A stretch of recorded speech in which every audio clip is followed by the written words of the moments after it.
What happens when nobody touches you for weeks, months, or even years? I'm not talking about sexual touch specifically, although that's included, but even just ordinary human contact that most of people never think about. A hand on your shoulder, a hug that lasts a little longer than expected, holding someone's hand when they're scared, sitting thigh to thigh beside a person without feeling the need to pull away.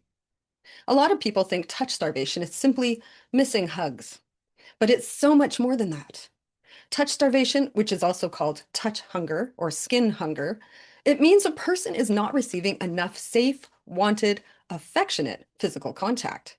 It's not just missing hugs. It can affect the nervous system, mood, stress regulation, sleep, relationships, and your sense of belonging.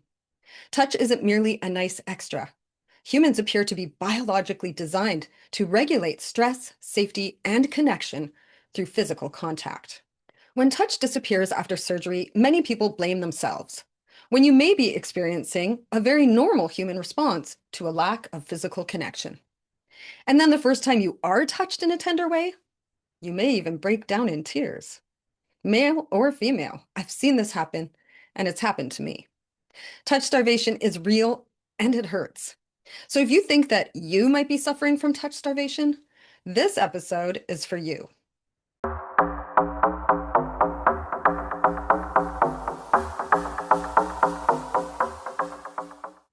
Welcome to the Intimacy After Ostomy podcast, where I talk about restoring physical intimacy after body-altering surgery. My name is Trina Ricketts, the intimate ostomate, and today I'm talking about touch starvation, what it is, why it affects us so deeply, what the research says, why illness, disability, surgery, trauma, and body changes can make it even more painful, and most importantly, how we begin rebuilding safe human connection. So let's get into it. Touch starvation is the experience of not receiving enough safe, wanted, affectionate physical contact, or what I like to call tender touch. Touch serves functions that most of us never consciously think about. When we're children, touch tells us that we're protected. When we're grieving, touch tells us that we're not carrying the pain alone. When we're scared, touch tells us someone is with us. And when we're celebrating, touch helps us share joy. Physical connection is one of the oldest forms of communication that humans have. Long before language and very long before social media, text messages, and video calls, human beings were regulating each other's nervous systems through presence and touch. And that's why touch starvation can feel so confusing and painful. Many people experiencing it don't walk around thinking, I need to be touched more. Instead, they think, why do I feel lonely all the time and disconnected? Why do I feel emotionally numb? Why do small rejections hurt so much? Why can't I settle down and be calm? The body knows something is wrong, even if the mind hasn't figured it out yet. One of the biggest myths I want to challenge today is the idea that needing touch makes someone needy. Biologically speaking, this isn't true. Researchers have identified specialized nerve fibers in our skin called C-tactile afferents. These nerve fibers respond particularly well to slow, gentle, affectionate touch. What's really fascinating is where these signals travel. They connect with areas of the brain involved in emotional awareness and internal experience. In other words, your body is designed to receive information about safety through touch. Think about that for a second. Touch is information. It tells the nervous system that you're safe, you're connected, you're not alone. You don't have to be in a state of protection anymore. One of the most powerful examples of this comes from a study involving married women. Research exposed participants to stressful situations while they either held their husband's hand, held a stranger's hand, or had no hand to hold at all. And the results were remarkable. Holding a husband's hand reduced activation in brain systems associated with threat. Even more interesting, the effect was stronger in higher quality marriages. That means touch wasn't just comforting, it changed how the brain processed danger. Let's talk about what modern research is finding. A major 2024 meta-analysis published in Nature Human Behavior reviewed 212 studies examining touch interventions. The researchers found benefits across multiple areas, including pain, anxiety, depression, stress, even newborn weight gain. One finding stood out. The frequency of touch mattered more than the duration. And I find that fascinating because it suggests that regulation isn't necessarily coming from one big moment. It's coming from repeated signals of safety, repeated moments of connection, which serve as reminders that you're not facing life alone. Then there are the studies from the COVID lockdown era. Many people experienced something during that period that they had never experienced before. Months without physical contact, or hugs, or casual social touch. One study involving 1,746 participants found that reduced social touch was associated with worse psychological well-being and increased craving for touch. Another survey of nearly 2,000 participants found that 83% reported longing for touch. 83%! Think about that. The vast majority of people were experiencing some level of touch hunger. And that longing was associated with lower physical, psychological, and social quality of life. Then a 2026 study found that touch hunger increased during lockdown periods, and then it decreased after the restrictions ended. Why does that matter? Well, it demonstrates how quickly touch deprivation can affect us. This isn't something that develops only after decades of isolation. The body notices, and it notices fast. To understand why touch matters so much, we need to go back to the very beginning, back to infancy and survival. One of the most powerful examples is care of newborns. There's a practice that involves holding premature or low birth babies skin to skin against a caregiver's chest. When people first hear about this, they often assume it's mainly about bonding, but the outcomes tell a much bigger story. Research has shown improved survival rates, better developmental outcomes, and significant physiological benefits. Researchers studying infant massage have also found better weight gain among babies receiving moderate pressure massage compared with the control groups. Again and again, the message is the same.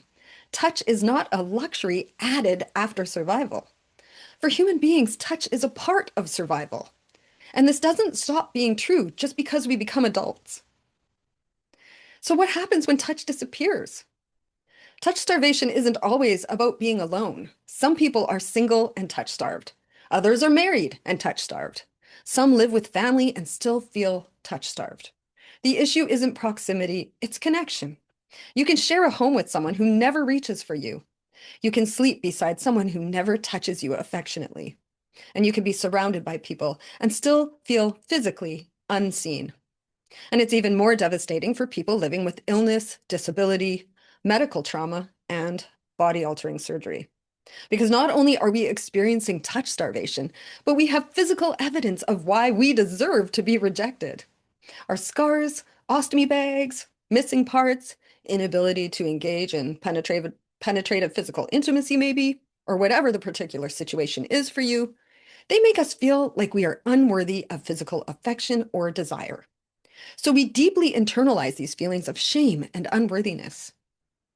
The physical recovery from a surgery is already difficult, but when touch disappears too, this can affect us emotionally on a whole other level.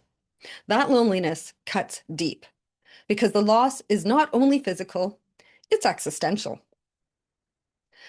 Touch starvation is usually undiagnosed until the first time someone touches you again. You find yourself weeping with a kind of choked relief. It almost hurts, and it releases something inside you, making you feel emotional. This is how I learned about touch starvation. After my first ostomy surgery, I went almost 4 years without tender touch. The first time I made love to a man, I was overcome with tears. In fact, I cried the first several times we made love. I couldn't understand my reaction, so I did some research. And that's when I learned about how touch starvation can impact a person. Around that time, I was a massage goddess in a strip club, giving neck massages to my customers. And many of them also wept during their massages. They were able to articulate it better than I'd been. They told me right out. I haven't been touched like this in so long. I was simply giving them neck massages, but I incorporated a little hugging and neck scratching and cheek to cheek as I massaged the muscles in front of their shoulders. This was the kind of tender touch they'd been without for so long that it brought them to tears, just like what happened with me. It was these experiences that led to my interest in intimacy coaching later and why I do this work today. Touch is medicine for a wounded soul. It's not worth losing after everything else we've lost from our surgeries and our health conditions. So let's talk about healing now. But first, I want you to remember that touch is only healing when it's safe, wanted, and consensual. Unwanted touch is not medicine. For some people, especially those with medical trauma in their background, touch must be approached slowly and intentionally. Healing starts with creating safety. For many people, the first step is surprisingly simple. Bring back non-sensual touch, like hand holding or sitting close together, long hugs, back rubs, foot rubs, resting your hand on someone's shoulder. For couples, especially after surgery or illness, this is incredibly important. One mistake many couples make is trying to jump directly back into sex. But intimacy often returns through affection first, with no performance pressure. And for people who don't currently have access to affectionate touch from others, creating emotional intimacy with others can help you get through until an opportunity for tender touch appears. Emotional intimacy can be created by having interesting, meaningful conversations with people that you care about, or even with strangers. And pets can help too. Many people underestimate the power of cuddling a dog or a cat. The body often responds to the warmth, pressure, and connection in powerful ways. Another option that I recommend is find a masseuse that gives a relaxing massage rather than a deep tissue.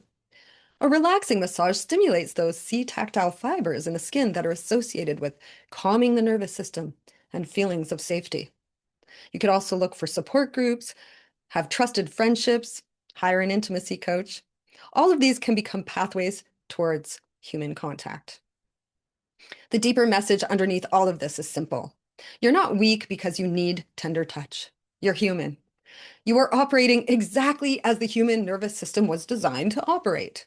We live in a culture that often celebrates independence to an extreme, but humans are not meant to regulate entirely alone.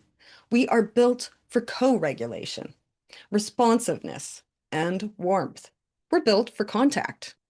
The evidence is there in newborn care. It's there in neuroscience and relationship research. And it's there in every person who's ever felt calmer when someone safe sat beside them during a difficult moment. Touch matters because we're human. If your body has changed and touch has disappeared from your life, I want you to hear this clearly. You're not needy or broken. Your body is asking for physical connection because physical connection is a part of being human. And if illness, surgery, an ostomy, disability, trauma, or other major body changes have made intimacy, confidence, or touch feel out of reach, you do not have to navigate this alone. Helping people rebuild confidence, connection, intimacy, and a sense of belonging after body-altering medical experiences is exactly the work that I care about. So reach out if you need support, because healing is about reconnecting with yourself, reconnecting with others, and remembering that you are deeply worthy of love, desire, and tender touch. Thank you for spending this time with me.